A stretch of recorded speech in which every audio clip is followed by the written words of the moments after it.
The times में आपका स्वागत है। मैं हूं आपके साथ मुनव्वर आलम।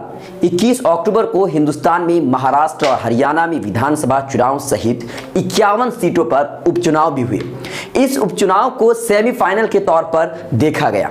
खास करके असम और बिहार में इसे तो सेमीफाइनल के तौर पर ही देखा गया, लेकिन इस सेमीफाइनल में कांग्रेस का प्रदर्शन बहुत ही ज्यादा खराब रहा। खासकर असम में 4 सीटों पर उपचुनाव हुए। इस 4 सीटों में से 3 सीट पर बीजेपी ने अपनी जीत दर्ज कराई और 1 सीट पर ऑल इंडिया डेमोक्रेटिक फ्रंट ने अपनी जीत दर्ज कराई। इन चारों में से किसी भी सीट पर कांग्रेस को जीत नहीं मिल पाई है। यहां सोचने की बात यह है कि कांग्रेस हमेशा ऑल इंडिया डेमोक्रेटिक फ्रंट यानी कि बदरुद्दीन अजमल की पार्टी पर यह इल्जाम लगाती रही है कि इस पार्टी की वजह से ही कांग्रेस असम में सरकार नहीं बना पाती है और असम में कांग्रेस के उम्मीदवार नहीं जीत पाते हैं। हालांकि इस उपचुनाव में ऑल इंडिया डेमोक्रेटिक फ्रंट ने सिर्फ और सिर्फ एक ही सीट पर अपना कैंडिडेट उतारा था और वहीं से इंडिया डेमोक्रेटिक फ्रंट को जीत भी मिली है। बाकिया 3 सीट की बात करें तो उन तीनों सीटों में बीजेपी और कांग्रेस दोनों आमने सामने थी। तीनों सीटों में भाजपा को जीत मिली है। सोनारी की बात करें तो सोनारी में बीजेपी के उम्मीदवार को 66,698 वोट मिले। कांग्रेस के उम्मीदवार को यहां पर 51,268 वोट मिले हैं। रंगापाड़ा की बात करें तो बीजेपी के उम्मीदवार को 78,301 वोट मिले।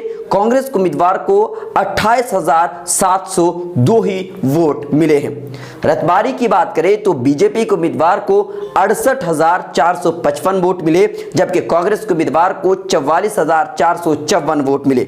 जानिया, जहां ऑल इंडिया डेमोक्रेटिक फ्रंट ने अपना उम्मीदवार उतारा था, ऑल इंडिया डेमोक्रेटिक फ्रंट के उम्मीदवार को 81,780 वोट मिले हैं और कांग्रेस के उम्मीदवार को सिर्फ और सिर्फ 46,639 वोट ही मिले हैं।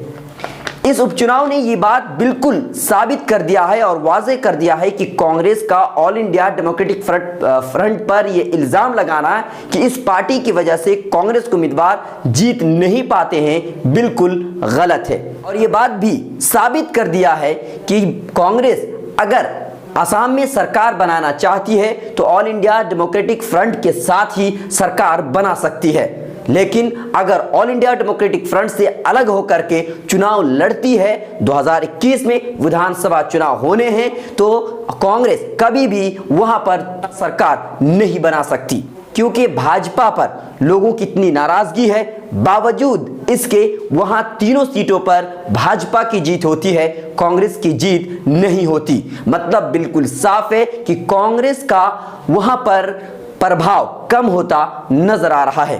आपको क्या लगता है? आप हमें कमेंट करके जरूर बताएं। मिलत टाइम्स की वीडियोस देखने के लिए यहां क्लिक करके सब्सक्राइब करें और हां, बेल आइकन जरूर दबाएं। अगर फेसबुक पर देख रहे हैं तो पेज लाइक करें। ताज़ा तरीन खबरों और मज़ामीन के लिए विजिट करें हमारी वेबसाइट www.millettimes.com। हमारी ये वेबसाइट उर्दू, हिंदी, इंग्लिश तीनों लैंग्वेज में मौजूद है।